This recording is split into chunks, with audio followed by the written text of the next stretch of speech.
लड़की वाले हैं ना। विनोद गुप्ता एक छोटी सी दुकान चलाते थे। उनकी एक ही बेटी थी जिसका नाम था अंजलि। विनोद जी अपनी बेटी को जान से भी ज्यादा प्रेम करते थे। अपनी कमाई की पाई पाई उन्होंने बेटी को अच्छी शिक्षा दिलवाने में खर्च कर दी थी। आज अंजलि को देखने के लिए एक लड़का आने वाला था, इसलिए विनोद और उनकी पत्नी शांति तैयारी में लगे हुए थे। कुछ देर बाद, भाई साहब, लड़की तो आपकी हमें बहुत पसंद है, लेकिन पहले कुछ लेन देन की बात तय हो जाए तो बात आगे बढ़ाए। देखिए भाई साहब, अगर आपकी कोई डिमांड है तो आप साफ साफ बता दो। हम भी ऐसे अंधेरे में रहकर रिश्ता नहीं करना चाहते। भाई साहब, वैसे तो हमारे तरुण को एक लंबी और गोरी लड़की की इच्छा थी, लेकिन कोई बात नहीं, हम अपने बेटे की पसंद के साथ भी समझौता करने को तैयार हैं। बस आप 10 लाख रुपए का इंतजाम करवा दीजिए। ऐसा मत समझिएगा कि ये रुपये हम अपने लिए मांग रहे हैं। नहीं नहीं नहीं नहीं, इन रुपयों से तो हम आपकी ही बिटिया के लिए गहने, कपड़े और बाकी तमाम चीज़ लेने वाले हैं। आप ये समझ लीजिए कि ये पैसा आप हमें नहीं, अपनी बेटी को दे रहे हैं। देखिए भाई साहब, पहली बात तो ये कि आपके बेटे ने सिर्फ ग्रेजुएशन की हुई है और मेरी बेटी MA B.Ed है, स्कूल में पढ़ा रही है। आपके बेटे से ज्यादा नहीं तो उसके बराबर तो कमाई लेती है। अगर ये दहेज आप मेरी बेटी के छोटे कद या जैसा आपने कहा दबे रंग के कारण मांग रहे हैं तो माफ कीजिए, हमें नहीं लगता कि दहेज देकर हमें आपके बेटे से कोई बेमेल रिश्ता जुड़ना चाहिए। आप बिटिया में कमी भी निकाल रहे हैं और रिश्ता भी मांग रहे हैं। अरे भाई साहब, आप किस दुनिया में जी रहे हैं? आप लड़की को कलेक्टर भी बना दीजिए, उसके बाद भी शादी में दहेज तो लड़की का बाप देगा ही। आपकी बेटी मेरे बेटे से ज्यादा पढ़ी लिखी है, तो आप क्या चाह रहे हैं कि शादी में दहेज हम दे आपकी बेटी को? सही बताए तो भाई साहब, हम दहेज लेने और देने दोनों के सख्त खिलाफ हैं। हमारा संबंध आपके साथ जुड़ नहीं पाएगा। विनोद की बात सुनकर लड़के वाले वहां से लौट जाते हैं। कुछ दिन बाद, अरे शांति, सब तैयारियां हो गई ना? लड़के वाले बस आते ही होंगे। सब तैयारी हो गई है अंजलि के पापा, लेकिन तैयारी करने से कहाँ कोई फायदा होता है। होना तो आज भी वही है जो आज तक होता रहा है। अरे भाग्यवान, तुम ऐसा क्यों सोचती हो? भगवान जब बेटी देता है तो उसका जोड़ा भी जरूर बनाकर भेजता है। और वैसे भी कहते हैं ना, ईश्वर के घर में देर है लेकिन अंधेर नहीं है। माना कि हमें अपनी बिटिया के लिए लड़का ढूंढने में थोड़ा समय लग रहा है, लेकिन देखना, हमें जल्द ही कोई अच्छा लड़का मिल ही जाएगा। थोड़ी देर हो गई होती ना तो मैं ऐसी बातें नहीं करती। पूरे 4 साल हो गए हैं, एक के बाद दूसरा, दूसरे के बाद तीसरा। अब तो मैं गिनती भी भूल गई हूँ कि इस घर में आज तक कितने लड़के हमारी अंजलि को देखने आ चुके हैं। अब तो रिश्तेदार भी पूछने लगे हैं कि अंजलि 30 की उम्र छूने को तैयार है, हम लोग उसकी शादी कब करेंगे।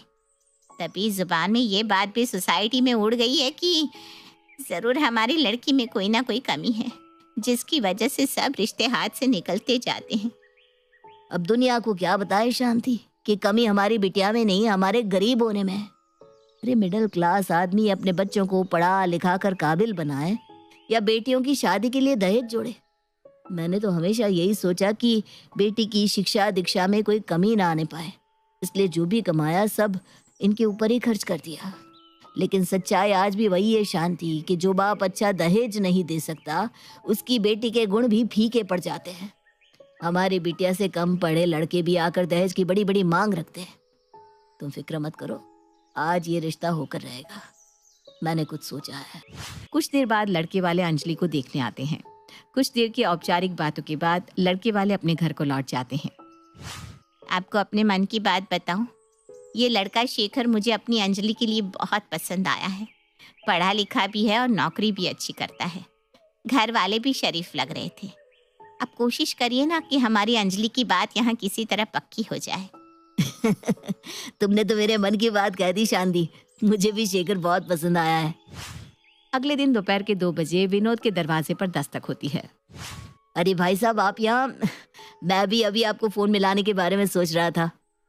भाई साहब, हमें ये रिश्ता मंजूर है। अब बस आप लोग शादी की तैयारी करिए। और हाँ, हम लोगों का विचार तो यही है कि जितनी जल्दी हो सके उतनी जल्दी आप अपनी बेटी को विदा करके हमारे यहाँ भेज दें। शेखर के पिता की बात सुनकर विनोद बाबू की खुशी का ठिकाना नहीं था। जी जी जी जी, जैसा आप कहें। जल्द ही शेखर और अंजलि की सगाई का मुहूर्त निकलता है और दोनों की सगाई हो जाती है। सगाई के बाद अब शेखर और अंजलि में अक्सर ही फोन पर बातें होने लगती है। आप ठीक कहते थे, ऊपर वाले के यहाँ देर है लेकिन अंधेर नहीं। बेशक हमें अंजलि के लिए लड़का ढूंढने में 4 साल लगे, लेकिन बिल्कुल हीरे जैसा लड़का मिला है हमें हमारी अंजलि के लिए। और दोनों को एक साथ देखकर तो ऐसा लगता है ऊपर वाले ने फुर्सत से बनाई है इनकी जोड़ी। शांति, रिश्ता तो हमने अपनी समझ से तय कर दिया, लेकिन कभी कभी मेरे मन में यही ख्याल आता है कि बिटिया को ये रिश्ता पसंद तो है ना। कहीं ऐसा तो नहीं कि हमारी खुशी के लिए उसने हाँ कर दिया हो। अरे नहीं जी, मैंने अंजलि की आंखों में देखा है, उसके चेहरे की खुशी देखते ही बनती है। अब तो दोनों घंटों फोन पर बातें भी करते हैं। शादी में 1 महीने का समय रह गया है। अब तो मेरी ईश्वर से यही प्रार्थना है कि बस अच्छे से हो जाए सब।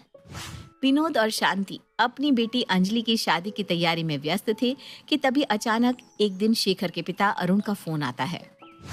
विनोद भाई साहब, आपसे कुछ ज़रूरी बात करनी थी। आप कहे तो हम आपके यहाँ आ जाए? जी भाई साहब, बिल्कुल आ जाइए, आप ही का घर है।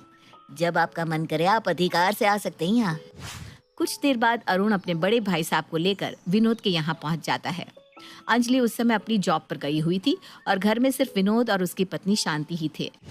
भाई साहब, रिश्ता तो पक्का हो गया, लेकिन लेन देन की कोई बात तो इसने की ही नहीं। वो क्या है ना, मेरा छोटा भाई जरा संकोची स्वभाव का है। आज हमें पता चला तो हमने कहा चलो इसमें संकोच कैसा, रिश्तेदारी जोड़ रहा है तो बातें दोनों पक्ष के बीच साफ होनी चाहिए। जी भाई साहब, ठीक कहा आपने।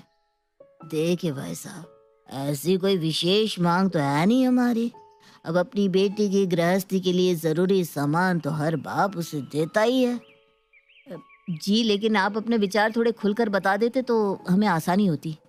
भाई साहब देखिए, घर का फर्नीचर, इलेक्ट्रॉनिक्स का सामान तो आप देंगे ही, बस थोड़ा देख लीजिएगा कि टीवी 65 इंच से कम का ना हो, और वो लकड़ी का नहीं, एल शेप का सोफा आता है, वही बुक कर देना आप। अब शादी के बाद आपकी बेटी हमारे शेखर के साथ बेंगलुरु रहने जाएगी। बेटा तो हमारा पूरा दिन ऑफिस में रहता है, घर में रहेगा कौन? आपकी बेटी ही तो रहेगी, सही कहा ना। अब आजकल की लड़कियां कहाँ गर्मी में रह पाती है, तो उसके लिए एसी जरूर लगवा दीजिएगा। और हमारे बेटे को ना पिज्जा खाना बड़ा पसंद है, तो अवन थोड़ा अच्छी क्वालिटी का लेना जिसमें पिज्जा वगैरह जरा बढ़िया से बन जाए। जी जी ठीक है, कोई समस्या नहीं, हम करवा देंगे। भाई साहब, हमें एक बात और कहनी थी। देखिए, हम चाहते हैं अपनी बहू को एक नई चमचमाती गाड़ी में ही अपने घर आते हुए देखे। देखिए, ख्वाहिश तो हर माँ बाप की होती है कि बेटे की शादी होगी, सारे अरमान पूरे करेंगे। वैसे सच बताऊं तो गाड़ी का मेरा बजट नहीं है, लेकिन फिर भी बच्चों की खुशी से बढ़कर कोई चीज़ नहीं है। मैं किसी तरह ये भी करवा दूंगा, बस अब बारात लाने की तैयारी करिए। अरुण के जाने के बाद ये क्या किया जी आपने? उनकी सारी डिमांड पर हाँ कर दिया। गाड़ी देने का हमारा तो कोई विचार नहीं था, अब अचानक से कहाँ से इतने पैसे आएंगे? देखो भाग्यवान, अब से पहले जितने रिश्ते हाथ से निकले ना, वो भी इसी वजह से निकले क्योंकि हम दहेज देने के सक्षम नहीं थे। अब तो सगाई भी हो चुकी है। अब एक और रिश्ता दहेज के लिए तोड़कर मैं अपनी बेटी का गुनहगार नहीं बनना चाहता। अरे, सारे समाज के सामने तमाशा बन जाएगा मेरी बिटिया का। तुम चिंता मत करो, मैं किसी तरह इंतजाम कर लूंगा। लेकिन ये तो गलत बात है ना कि सगाई से पहले तो उन्होंने अपनी कोई डिमांड हमारे सामने नहीं रखी और अब अचानक से इनकी डिमांडें सामने आ रही है। अरे भाग्यवान, हम लड़की वाले हैं। लड़के वालों की 10 गलत बातें बर्दाश्त करनी पड़ती है, तब जाकर बेटी का घर बसता है। अच्छा, अंजलि का स्कूल से लौटने का समय हो रहा है। तुम ये चिंता की लकीर अपने माथे से हटा दो और खुशी खुशी शादी की तैयारियों में लग जाओ। पैसे लेकर आने का काम मेरा है। 10 दिनों में शादी है। अपने दिमाग में बेकार की बातों को घर करने मत दो। और एक बात का खास ख्याल रखना, अंजलि के सामने ऐसी वैसी कोई बात ना होने पाए। तुम तो जानती हो हमारी बेटी कितने उसूलों वाली है। अगर उसे पता चला कि शेखर के पापा ने हमसे दहेज में गाड़ी और बाकी सामान मांगा है, तो कहीं वो शादी से इनकार ना कर दे। शांति और विनोद अपनी तरफ से पूरी कोशिश कर रहे थे कि वे अंजलि के सामने इस तरह की कोई बात ना करें। इधर विनोद बाबू दहेज की रकम इकट्ठा करने के लिए अपनी एड़ियां घिस रहे थे। रात के 2 बज रहे हैं, आप अभी तक सोए नहीं? बाहर कितना ठंडा मौसम है और आप यहाँ आंगन में टहल रहे हैं। ऐसे चहलकदमी करने से आपकी परेशानियां सुलझने वाली नहीं है। चलिए अंदर चलिए। शांति, कुछ समझ में नहीं आ रहा। लाख कोशिश करने के बाद भी गाड़ी के लिए रुपए पूरे नहीं हो पा रहे। मेरे पास आपकी समस्या का हल है, बस आप वादा करिए इनकार नहीं करेंगे। बेटे की शादी की जिम्मेदारी सिर्फ पिता की नहीं होती, माँ की भी तो कुछ जिम्मेदारी होती है। आप यहीं बैठिए, मैं अभी आई। कुछ देर बाद शांति एक थैली में अपने गहने और कुछ रुपए लेकर वहां आती है। देखिए, मेरी तो अब इन गहनों को पहनने की उम्र नहीं रही। अगर ये गहने बिटिया के काम आ सके तो इससे अच्छी बात क्या होगी। और ये कुछ पैसे हैं जो मैंने सालों से घर खर्च से बचाकर इकट्ठे किए थे। 1.5 लाख होंगे और इन जेवर से भी 3-4 लाख रुपए तो आराम से मिल जाएंगे। क्या बात कर रही हो शांति? तुम्हें कुछ दे नहीं सकता तो कम से कम तुमसे तुम्हारे गहने छीनने का तो अधिकार नहीं है मुझे। मैं ये गहने नहीं ले सकता। बेकार की बातें मत करिए अंजलि, हम दोनों की जिम्मेदारी है। इस समय आप सिर्फ उसकी शादी के बारे में सोचिए, बाकी बातें भूल जाइए। विनोद पत्नी के गहने बेचकर गाड़ी बुक करने जा रहा था कि रास्ते में ही अरुण का फोन उसके पास आता है। भाई साहब, एक बड़ी जरूरी बात आपको बतानी थी। अब गाड़ी दे तो रहे हैं, लेकिन जिसे चलानी है, गाड़ी होनी तो उसी की पसंद की चाहिए ना। आपकी कोई विशेष पसंद है तो बता दीजिए, मैं गाड़ी बुक करवाने के लिए ही निकला था। ओ भाई साहब, लड़का हमारा ना थोड़ा शर्मिला है, इसलिए अपना मन की बात आपसे कह नहीं पाया। दरअसल उसे टाटा सफारी गाड़ी पसंद है, और हाँ, काले रंग की ही बुक कीजिएगा। कैसी बात कर रहे हैं भाई साहब? टाटा सफारी तो 16 लाख की गाड़ी है। मैं इतनी महंगी गाड़ी देने की हालत में नहीं हूँ। शादी में बस अब 6 दिन बाकी है। अब ऐसे अचानक इतना पैसा मैं कहाँ से लाऊंगा? हमारी आपसे सिर्फ 4 पहिया गाड़ी की बात हुई थी। किसी तरह मैंने 5 लाख रुपए का इंतजाम किया है। इससे बड़ी गाड़ी दे पाना फिलहाल मेरे बजट में बिल्कुल भी नहीं है। अरे भाई साहब, बच्चों की खुशी के लिए लोग क्या कुछ नहीं करते। बेटी के बाप अपना घर मकान तक गिरवी रख देते हैं, और आप अपने दामाद को उसकी पसंद की गाड़ी नहीं दिलवा सकते? अरे कौन सी मर्सिडीज मांग ली मेरे बेटे ने? टाटा की छोटी सी गाड़ी की डिमांड है। अब आप देख लीजिए, कहीं ऐसा ना हो कि एक छोटी सी बात के लिए बना बना रिश्ता बेखर जाए।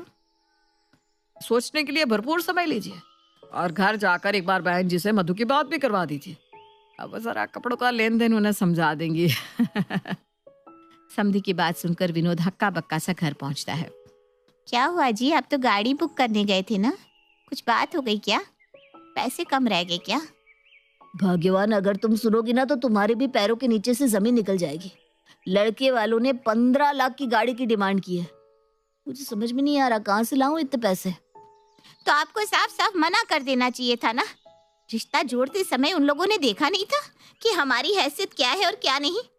मैंने साफ साफ उन्हें कह दिया कि हम इतना खर्च करने की स्थिति में नहीं है, तो उन्होंने सामने से रिश्ता तोड़ने की धमकी दे डाली। समझ में नहीं आ रहा भाग्यवान, शादी में बस 6 दिन बचे और लड़के वाले एक के बाद एक नई शर्त रखते ही जा रहे। हमारे लिए तो आगे कुआं और पीछे खाई वाली स्थिति हो गई है। पता नहीं क्या होगा मेरी बच्ची का। कितनी मुश्किल से तो यहाँ रिश्ता जुड़ा था और अब यहाँ भी। ये समय रोने पिटने का नहीं है। मैं पैसों का इंतजाम करने की कोशिश करता हूँ। और आप भाई साहब ने कहा था कि एक बार तुम मधु बहन जी से बात कर लो, उन्हें कुछ बताना था तुम्हें। शांति अपनी समधन मधु को फोन लगाती है। नमस्ते बहन जी, कैसी हैं आप? वो जरा ना आपको ये बताना था कि शादी में हमारे यहाँ 60 लोगों के कपड़े आएंगे। इसके अलावा हमारे पूरे परिवार के लिए तो आपने कपड़े और गहने पहले ही ले लिए होंगे, है ना? अच्छा, एक बात का और ख्याल रखिएगा बहन जी, शेखर मेरा इकलौता बेटा है। कपड़े ऐसे दीजिएगा कि कल को कोई आकर हमें ताने ना मारे। हाँ ठीक है बहन जी, हम इंतजाम करवाते हैं। फोन रखने के बाद देख रहे हैं आप, कितना सीधा साधा परिवार समझा था हमने। उस समय तो चट मंगनी और पट ब्याह की बातें कर रहे थे, और अब हर गुजरते दिन के साथ उनकी डिमांड बढ़ती जा रही है। एक और नई डिमांड आ गई है उनकी तरफ से। कहती हैं 60 लोगों के कपड़े भिजवा दीजिए, और कपड़े सबके बढ़िया होने चाहिए, और अपने पूरे परिवार के लिए कपड़े और गहने अलग से मंगवाए हैं। लड़की वालों के हिसाब से शादी करने में तो हम बिक जाएंगे शांति। क्या करे, कुछ समझ में नहीं आ रहा। अगर यही बात इन्होंने 2 महीने पहले कही होती ना तो मुझे एक पल ना लगता रिश्ता तोड़ने में। लेकिन इन 2 महीनों में बिटिया का रिश्ता जुड़ गया है शेखर के साथ। उसके चेहरे की खुशी बताती है कि शेखर उसे पसंद है और वो मन ही मन उसे अपना चुकी है। अब इस मोड़ पर आकर शेखर के साथ रिश्ता तोड़ने जैसा पाप करना भी मुझे ठीक नहीं लग रहा। हमारे पास ले देकर अब ये मकान ही बचा है। आप इस मकान को बेचकर रुपये ले आइए। बेटी की शादी तो हमें करनी ही है। और बुढ़ापे में हम क्या सड़कों पर भीख मांगेंगे? कैसी बात करती हो तुम? हम कहीं किराए के मकान में रह लेंगे। आपकी दुकान तो है ही। हमारा क्या है, आज हम हैं कल नहीं। लेकिन बेटी का भविष्य तो सुधारना ही होगा ना। लेकिन इतनी जल्दी मकान का खरीदार भी नहीं मिलेगा। आप ना एक बार पड़ोस वाले गुप्ता जी से बात करके देखिए। वो कई बार इच्छा जता चुके हैं हमारे मकान को खरीदने की।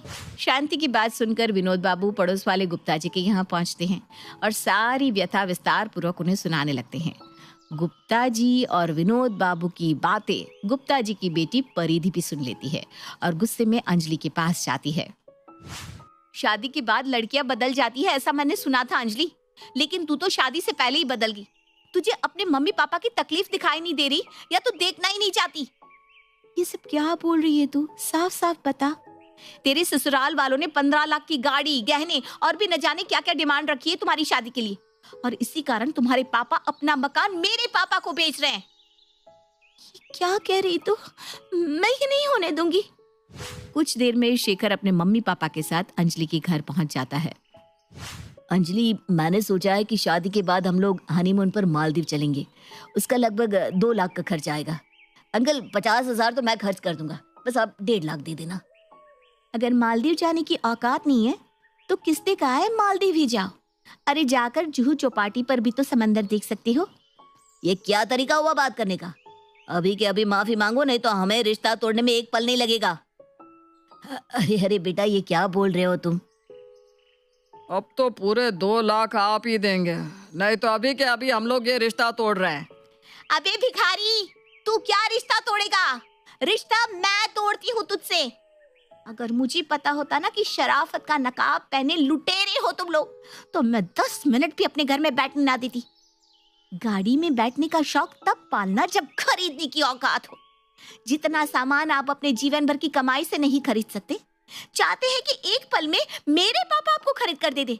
हाँ, आपका बेटा ना हुआ ब्लैंक चेक हो गया। शर्म नाम की कोई चीज है या नहीं आप लोगों में? मेरे पापा कह कर थके कि उनके पास पैसे नहीं है, उनके पास पैसे नहीं है, लेकिन आप लोगों को शर्म नहीं आ रही है। एक के बाद दूसरी डिमांड, दूसरी के बाद तीसरी डिमांड, और आज फिर चले आए बेशर्मों की तरह यहाँ 2 लाख मांगने। अरे थू है आप जैसे लोगों पर। 2 मिनट के अंदर यहाँ से दफा हो जाइए, वरना धक्के मार के घर से बाहर निकाल दूंगी। अंजलि की बात सुनकर शेखर और उसके पापा बेइज्जत होकर वहां से चले जाते हैं। पापा, इन भेड़ियों से मेरा ब्याह कराने से अच्छा है कि आप यही मेरा गला दबाकर मार डालिए, क्योंकि इनकी भूख कभी खत्म नहीं होने वाली।